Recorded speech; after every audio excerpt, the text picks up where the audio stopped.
Yeah, thanks for joining us today. My name is Anita Lemstavoska. I am the Postgraduate Taught Recruitment Specialist here at the Faculty of Education and Social Work. Today with me, we have the Program Director for our Master of Educational Leadership, Professor Deirdre Lefebvre, and also our Assistant Dean, Postgraduate Studies, Dr. Kane Maiso. Thanks, Deirdre and Kane, for joining us today. Can we just start by asking, so we have a lot of students who are interested in our master programs, but we have quite a few. So can you give some advice on what questions one should ask themselves before they decide which program is for them, or where the programs can take them? Well, maybe we can begin by talking about what the actual programs offer a little and then move to that question. Do you want to begin with the... Sure, yeah. I mean, I think one of the questions that students should ask is, first of all, whether they're sort of thinking that they might be more interested in some independent research, or whether they would really be more interested in a fully taught program. So a number of our programs offer full coursework only, and then some of the other programs have a research component, which is usually 1 or 2 semesters of independent work with a supervisor. Deirdre? Yeah, and add on to that sometimes you don't know when you begin what you want to do, and we have a lot of flexibility. So you might enrol in a taught master's and do a course and think, wow, I'm really interested in research. I really love to engage in research. And then you can change over if you've got some research methods and you've done well. So there's flexibility. Yeah, I think that's a really important point, is that don't feel like, if you have signed up to a particular program, that doesn't mean that you're stuck in that program. So, sometimes it's actually quite helpful just to get started, do your first 2 courses, and then kind of reevaluate and think, am I in the right program, or should I have a conversation with either the program director or with Anita or somebody else to discuss whether there's different options that might suit me better. And in terms of content, one of the questions I'd ask myself is, this is a big commitment of time and financial resources. What is it I want to know and get out of this? So ask yourself, is it that I want to understand leadership better? Is it that I'd like to be promoted into a leadership role? Well, then in that case, maybe you'd look at the MEd leadership, which specifically focuses in that area. But maybe there's something else that you would like to know. So yeah, so for example, if you're sort of really wanting to extend your practice, you've been teaching in an area for a number of years, and there's aspects of your own practice that you want to sort of interrogate or reflect on, then the Master of Education practice might be a really good option. And so that's a fully taught program, but the nature of the courses that you can choose within that program allow you to sort of reflect a bit more deeply on the way that your pedagogical practice has evolved, and whether there's ways that you could further adapt that. Or alternatively, if you do want to do a Master of Education, which is more of a research program, then you can sort of take that even a bit further and actually do a project that sort of delves into that more deeply. Thank you. We get asked quite a lot, like we have lots of people who are interested in doing a research master's, but they're a bit unsure if they can manage doing a research on their own. Like, do you have any advice you can give them, or? I think one of the first things to be really aware of is that it's not on your own. So you do have supervision throughout that process. So although it is an independent research project, you do have a lot of support throughout that process.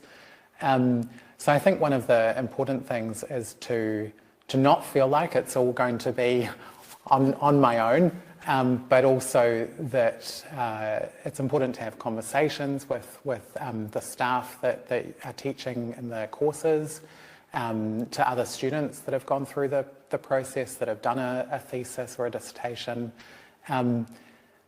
Yeah, how about you, Deirdre? Well, I think community is really important, because when you're on your own, things are difficult. They're more difficult. And so in doing a research master's, you begin with coursework. So you really want to capitalise on that time, and whether it's online community or face-to-face, find out who your colleagues are, find out who has similar interests, and really build those relationships so that then when you do your research, and sometimes research can be independent in terms of you're focusing on something with the support of your supervisors, but there aren't other students doing the same thing. But you have that community around you in terms of the process and support. So I think that's a really important question, and we've got lots of systems and ways of working to help people so they do feel connected. Thank you, Deirdre and Kane. So to build on that question, like students doing research masters, or also because of the number of online courses these days, a lot of students might be a bit worried about like the kind of support and resources that they can get in terms of like building a sense of community. Will you be able to talk about like what kind of support and resources we have? Sure, shall I begin? Because I lead a program that has a very big online component. For those who choose to do it online, you can do it face-to-face. But we have, for example, 160, 170 students in an online course. So we think that community is really, really key, and we have lots of ways of doing that, including having people create their own study groups, having people sometimes actually meet up face-to-face. Maybe they're literally in Invercargill or Kaitaia in other parts of the country. And we sort of set up projects and things so that people are intentionally working together. Obviously that happens in the face-to-face class when people walk into the classroom and they see each other, and it's a small country and people already have lots of connections as well, and they create connections. But it is a very intentional part of our pedagogy to make sure we create this relational practice where people can connect with each other and also with the staff. Yeah, so I think that is a point of difference as well across some of the programs. So for example, Deirdre's program, the Master of Educational Leadership, does have that option as a fully taught, fully online option. Whereas in the Master of Education, for example, or the Master of Education practice, you can choose whether to do individual courses online or face-to-face, but not every course will necessarily be offered in one mode or the other. Is there anything else you'd like to add? So in terms of community, the Masters in Educational Leadership has a number of ways you can engage in it. So you can do it entirely online. You can be living in a different part of New Zealand to Auckland, or the world even actually, and you can do it entirely online with an online community. Or you could do it entirely face-to-face, coming to campus because that's what you're choosing to do and you want to be connecting with people in that way. Or, as many of our students do, you can do some of each, and you can change as you go. You can do, depending on what's offered, of course, at the time in terms of face-to-face, you can sort of mix and match courses. So you'll see that there's a Masters in Educational Leadership that is called Auckland Online, and sometimes people can get a bit confused and think, which one do I enrol in? Well, if you want a 100% online, that is what you would enrol in. If you want to be on campus, you would enrol in the regular MEd leadership, but that doesn't stop you from moving backwards and forwards between online and non-online courses.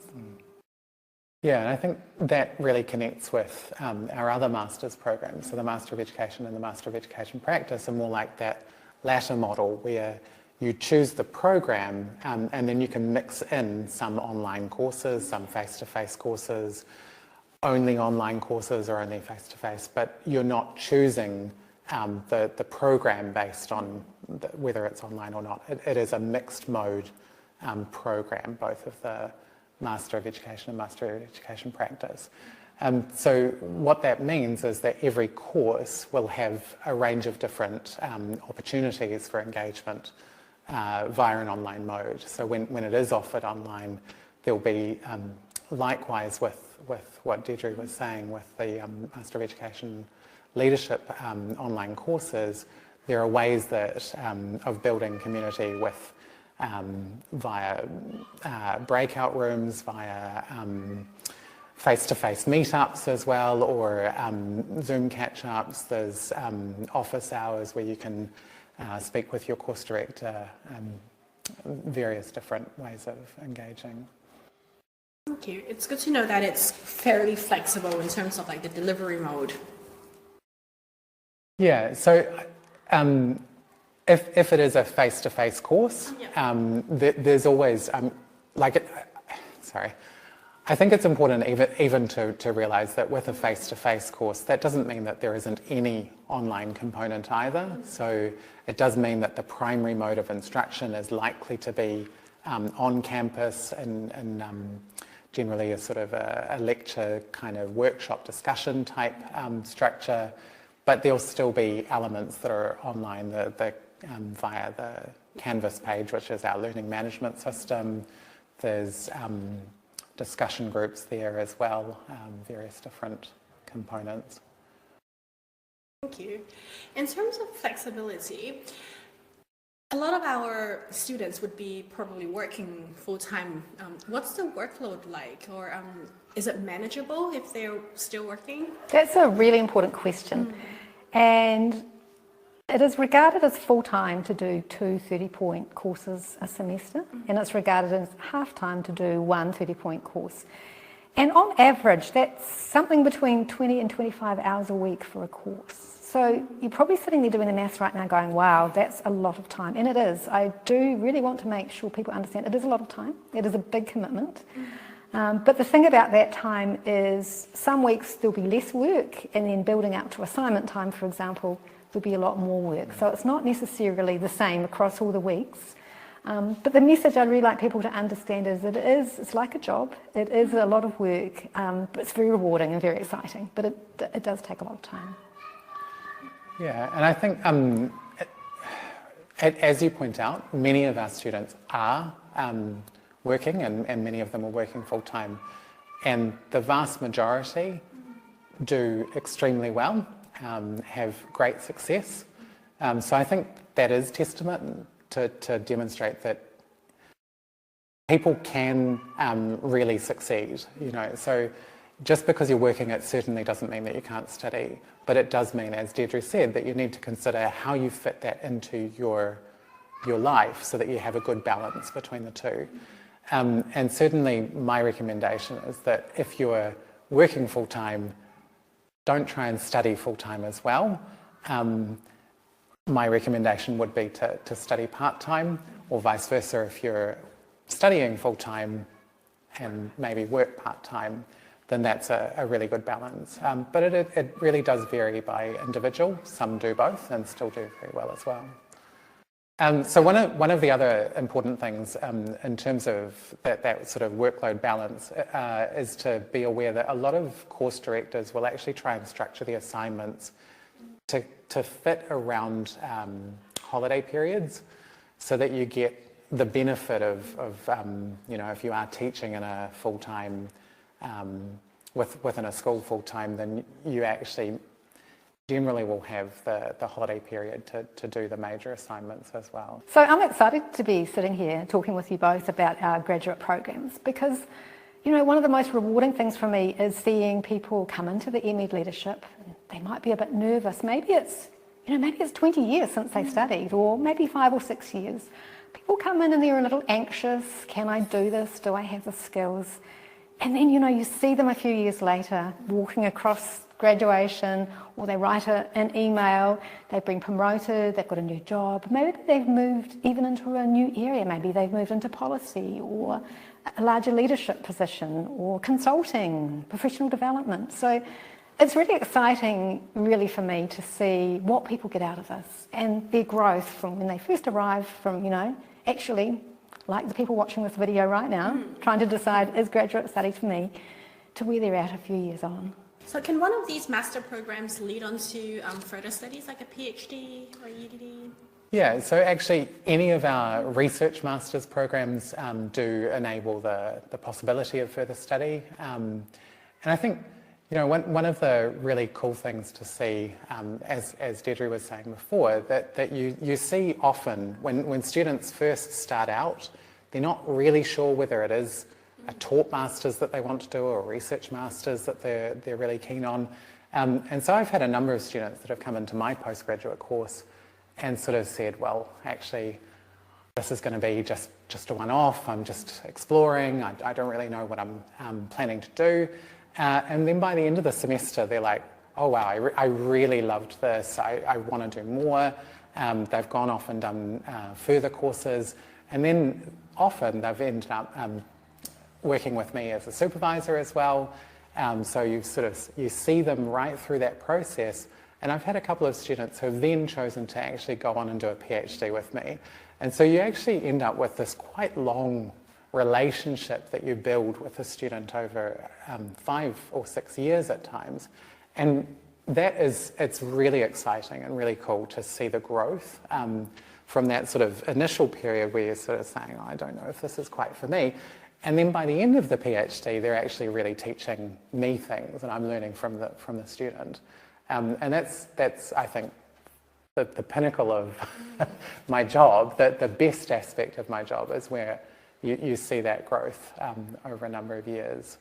And all of those students have then gone on to really pretty exciting jobs after that as well. Thanks, Kane, and thank you, Deirdre. Is there anything else you would like to add about the programs in general? There is one thing. Some of these programs, like the ME Leadership, are actually really quite structured, and we've done that intentionally to lead you through a progression of ideas and theories and research. And so if you do enrol in something like the ME Leadership, it is important that you talk with an advisor and you do make sure that you do enrol in the courses that are part of that program and you follow that program. Yeah, and so one of the points of difference with the Master of Education and the Master of Education practice is that there is a little bit more flexibility. So if you're a bit unsure about exactly what you want to enrol in at the moment, you can just kind of get started. And as long as you talk to somebody within the first 2 courses, so before the end of that second course, to make sure that you're in the right program, you do have that flexibility potentially to change to a different program if you find that you want to try something different. Perfect. And you mentioned earlier it might be possible to change from taught to research as well. Yeah, that's right. So the Master of Education is the research program, and the Master of Education practice is the taught option. And so, if you start out doing a taught program and you find, actually I'm really excited about this and I'd really like to explore the opportunity of doing a research pathway, then you can talk to somebody. But it is important to talk to somebody before you go on too far, because otherwise you can end up doing extra points. And it's the same with the ME Leadership. You can do taught or research. Yeah, and there is wiggle room in between to change from one to... That's where you need to talk with an advisor to make sure you do the right courses. Perfect. Thank you very much, Deirdre and Kane. Thanks for joining us today. Ka pai.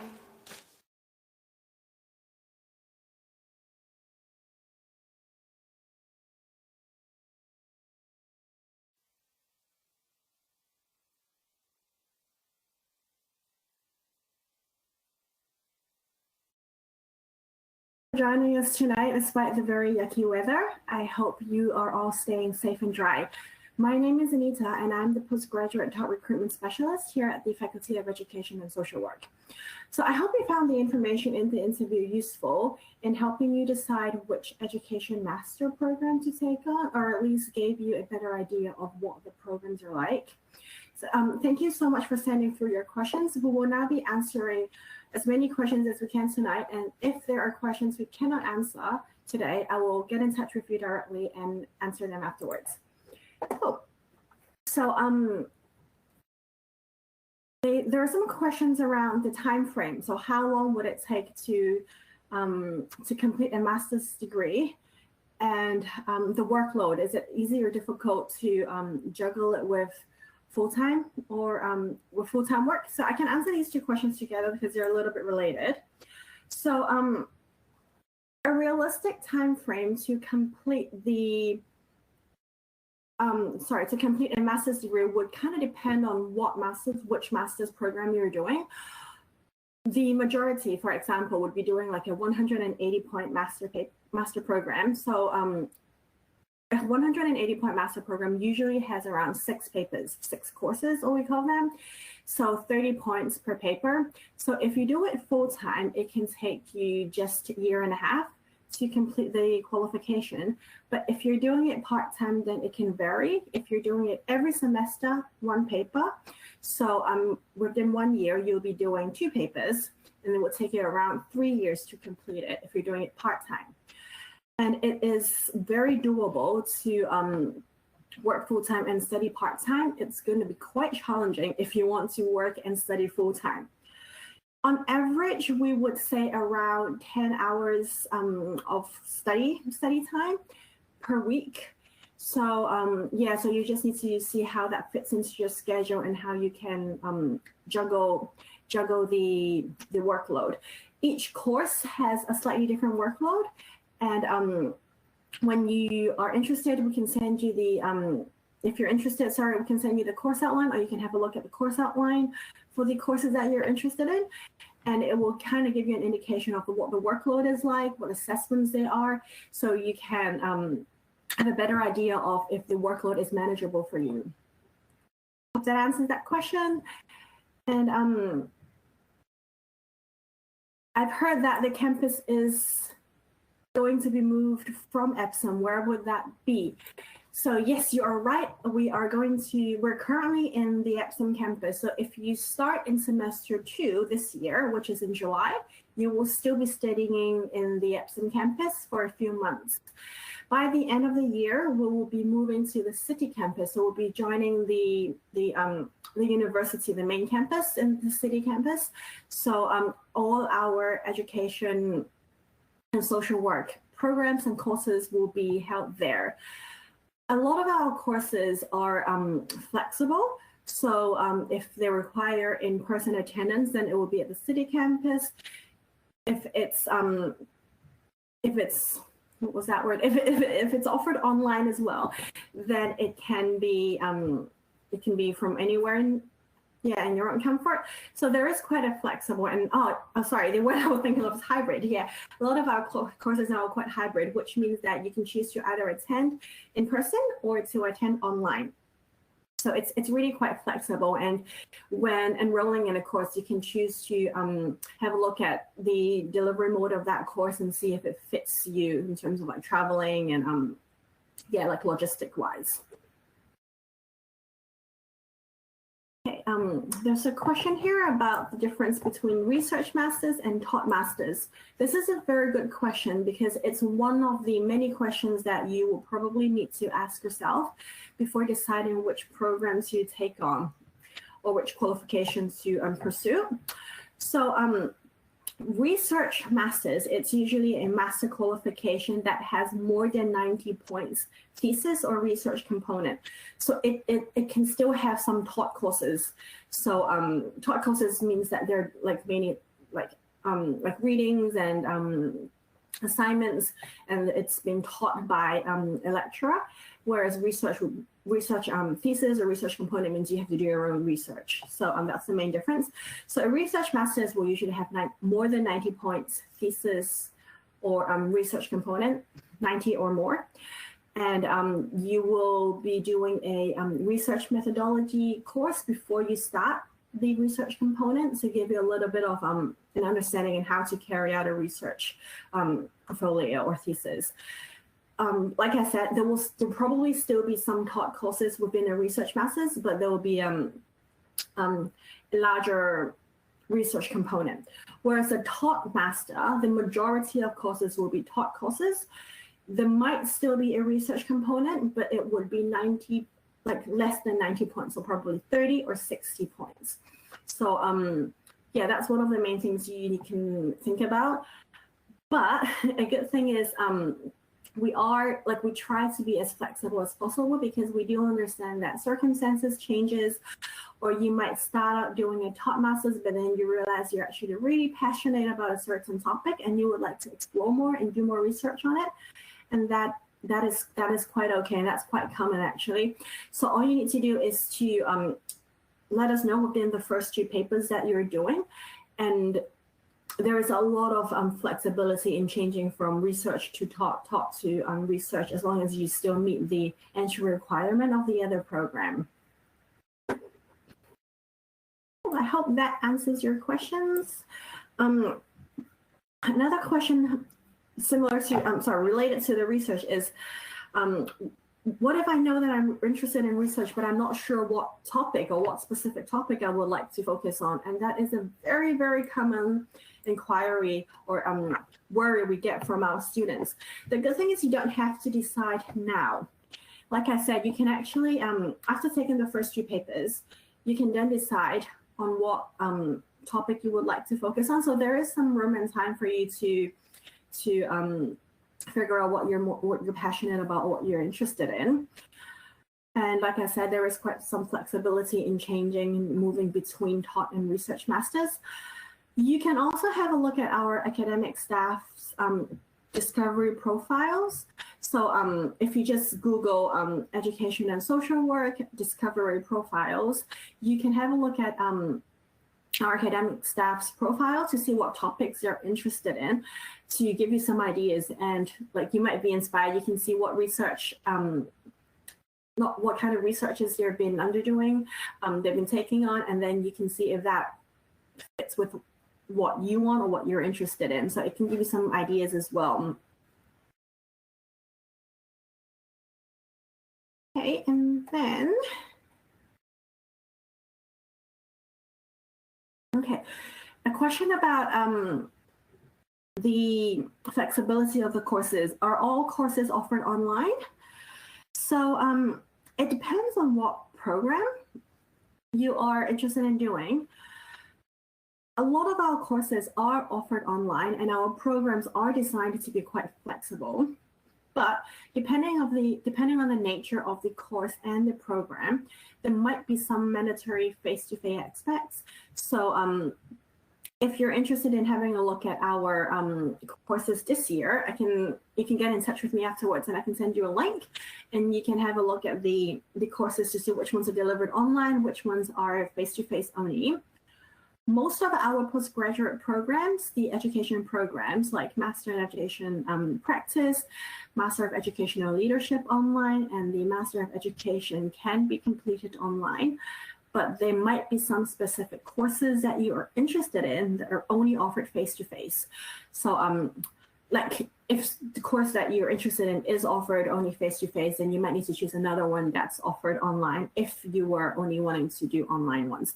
So the program can be completed online, but not necessarily all the courses that you would like to take.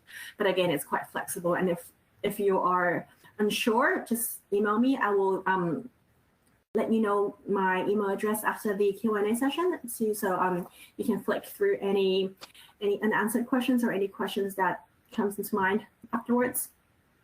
Yeah. Another question about the courses. Sorry, so there are quite a lot of elective courses I can choose from for the program I am interested in doing. Any tips and advice on what courses to take? So yes, some things for you to consider is, for example, if you are doing a research master's, or your master program has a research component, it might be useful for you to think about what topics you're interested in, or you might be interested in, and then you can pick those courses that are related to that topic. It will be able to give you more insight into the topic and then build up a good foundation for you to begin your research. You might also want to think about the workload.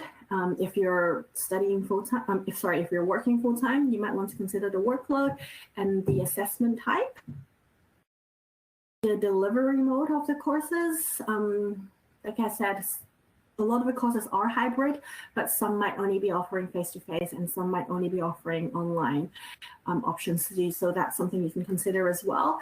And your professional development, if you are currently a teacher, are there specific courses that are of great interest to you in terms of like professional development? For example, under our Master of Education and Master of Education Practice, we have a new specialization called the Inclusive Education Specialization. So there are specific courses related to like neurodiversity, inclusive ed. So if you're passionate about that and you wanted to build your professional development in those aspects, then that can be something you can consider as well, to take courses that are related to that specific area.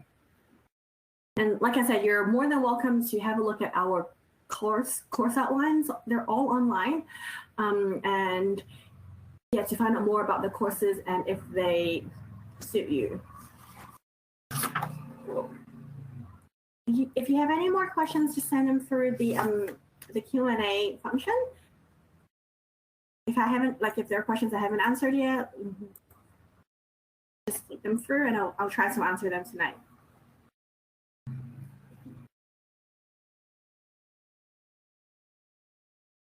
There's a question here about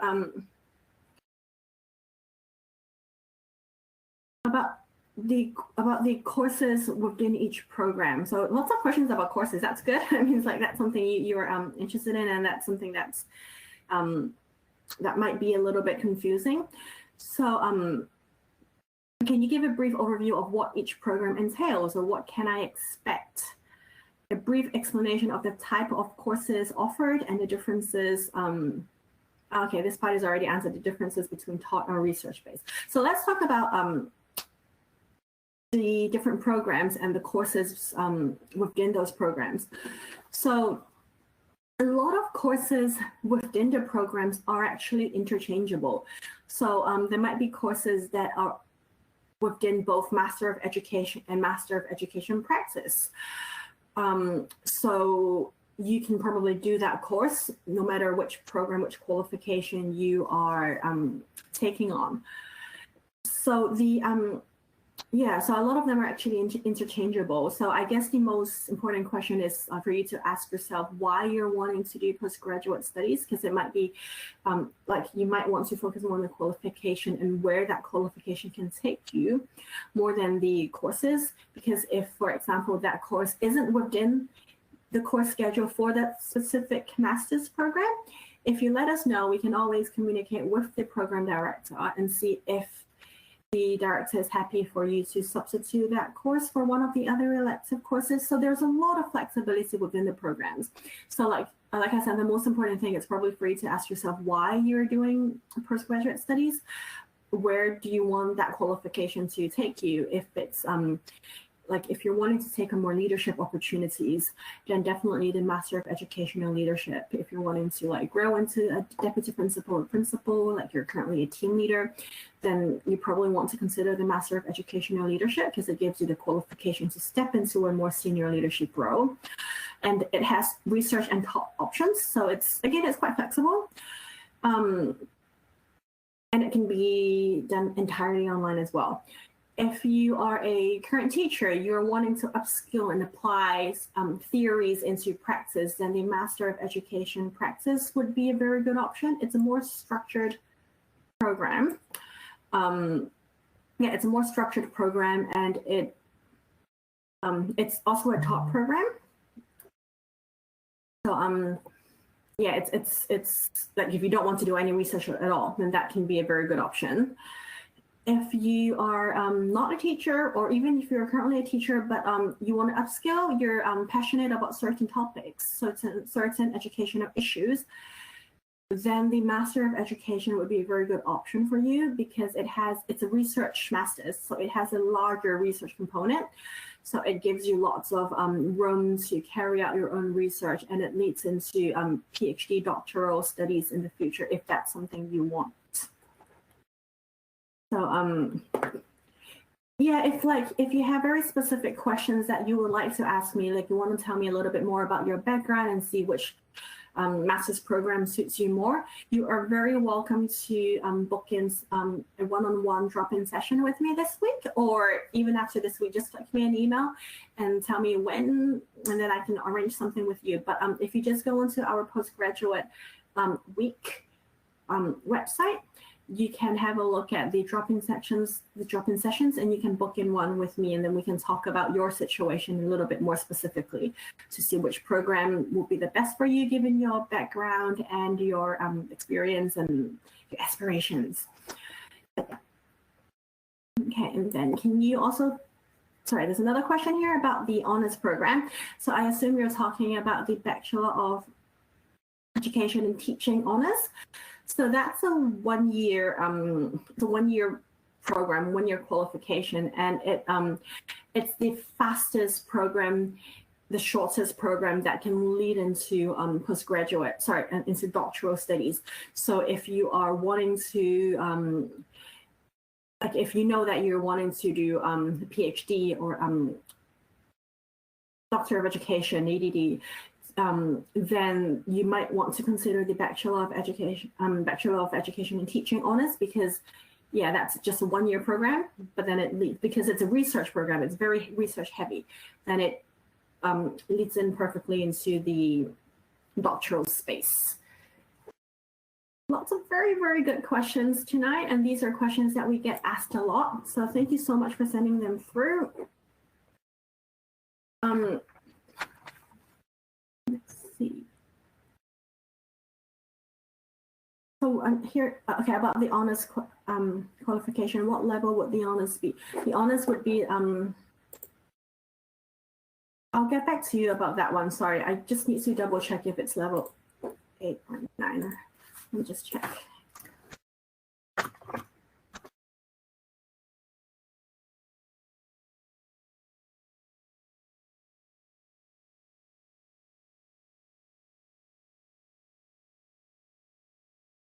It's a level 9 qualification, yes. So yeah, all our master degrees, and I'm including the honors, that's they're all level 9. Thank you for your question. Are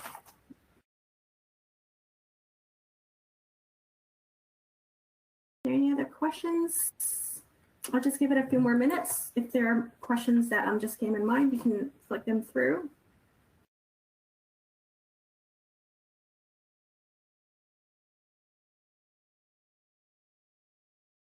One question we get asked a lot is about the fee, if they're like subsidies or scholarships.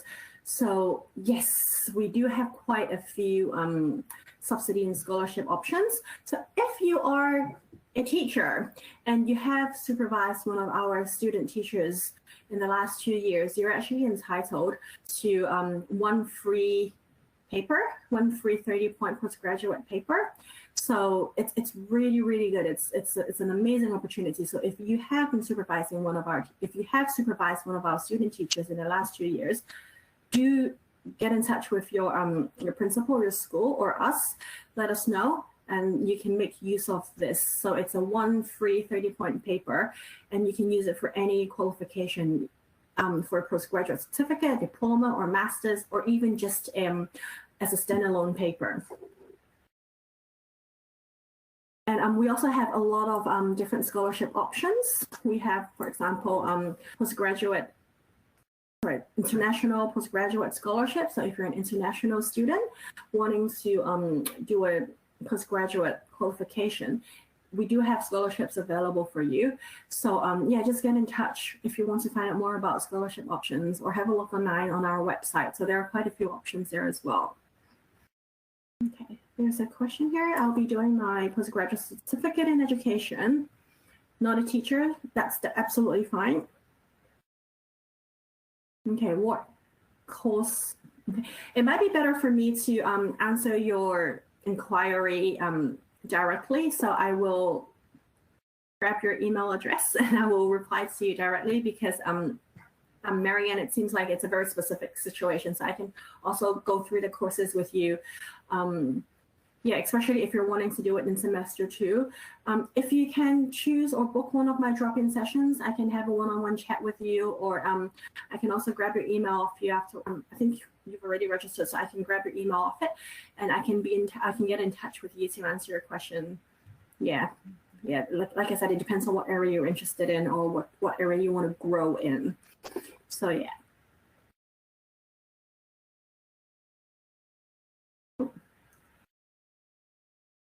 Okay, a few more questions.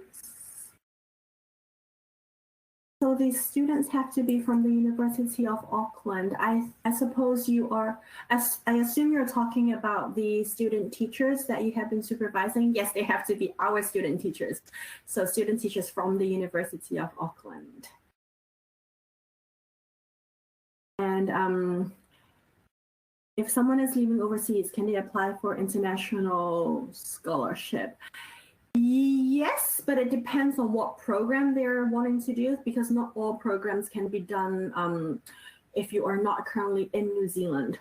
So do get in touch if you have a specific program in mind, or you have a friend that you're thinking of, and I can check out the criteria and see if that program is suitable.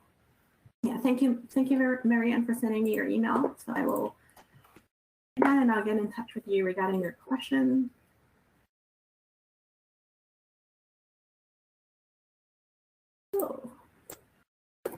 Any more questions?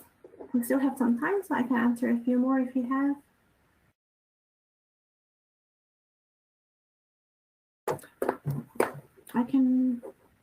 Sorry. Sunita, I can send you the link to the Postgraduate International Scholarship later, so you can have a look at the criteria and the regulations to see if, it suits you. Yeah, one more question, no problem. Send it through.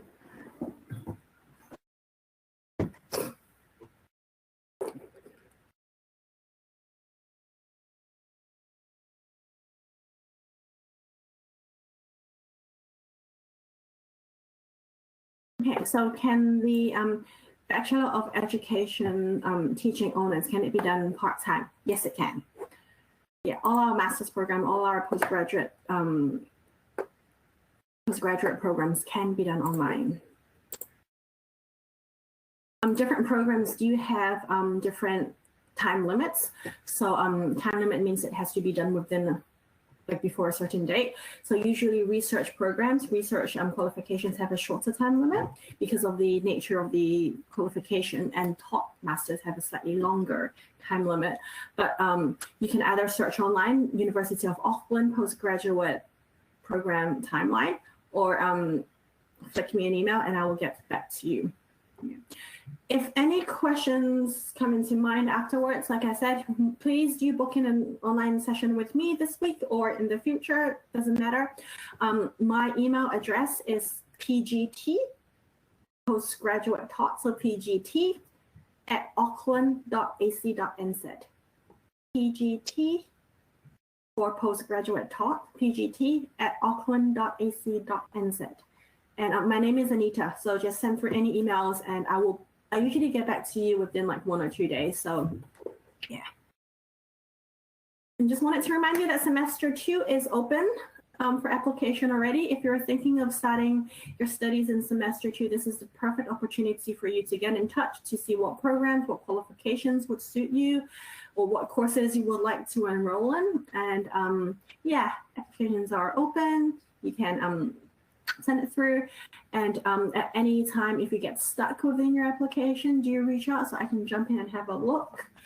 There is a question about the application process. If there are things that, what do you need to prepare before you start the application process? So usually certified or verified admission documents, which include your academic transcripts. A lot of our programs have like GPA requirement if you would like to go into, for example, 120 point.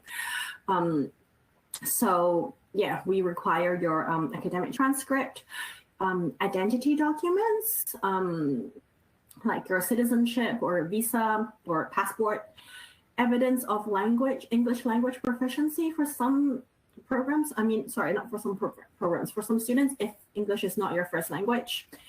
And some additional documents, for example, if you are applying for the Master of Educational Leadership, we might require you to send through your resume, your CV, because we do, one of the requirements is for you to have some experience in a leadership role. So from the CV, we'll be able to assess that.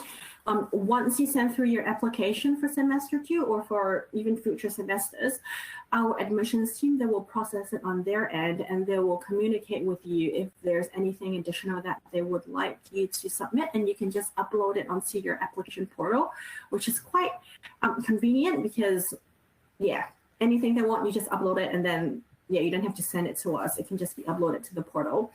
But if you have any issues with like any technical issues, just let me know again at pgt@auckland.ac.nz, and I will be able to jump in and help you. So yeah. Okay, sorry, one more question about scholarships. How long do they usually take to process? It really, really varies. Different scholarships have different cutoff dates, have different open dates. So it really depends on the scholarship you are interested in. Yeah, sorry, one question about IELTS. If you've done your bachelor's in New Zealand and you have been working in New Zealand for the last 15 years, and you shouldn't need to submit any IELTS evidence because you did your bachelor's in New Zealand. Yeah, but like I said, our admissions team, they usually process your application, and if they think you need one, they will let you know. If they think you need one, but you think you don't need one, you can also like just email back to explain to them why you don't think you need one. And like there's, yeah, like you can just communicate with them, and yeah.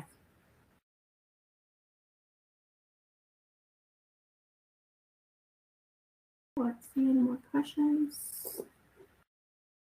I'll just give it like one more minute. If you don't have any more questions, then you can send me an email afterwards if something comes up later.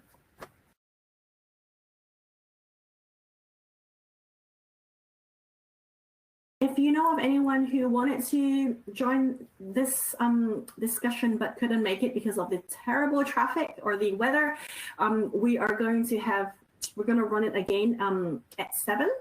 So yeah, if you know of anyone that wants to watch this, you can ask them to join at 7, and yeah, we'll have the same interview, the discussion, and then a live Q&A session as well. Thank you very much. Okay, so I think we'll stop here. Thank you very much for all your questions, and I hope I was able to clarify things a little bit and make things a little bit clearer for you. If I wasn't able to answer your questions tonight, I'll get in touch with you directly within the week or latest next week, I hope. I promise. No, I hope, I promise. And if you have any other questions, you're more than welcome to email me at pgt@auckland.ac.nz. My name is Anita, and thank you so much for joining us tonight. Ka pai.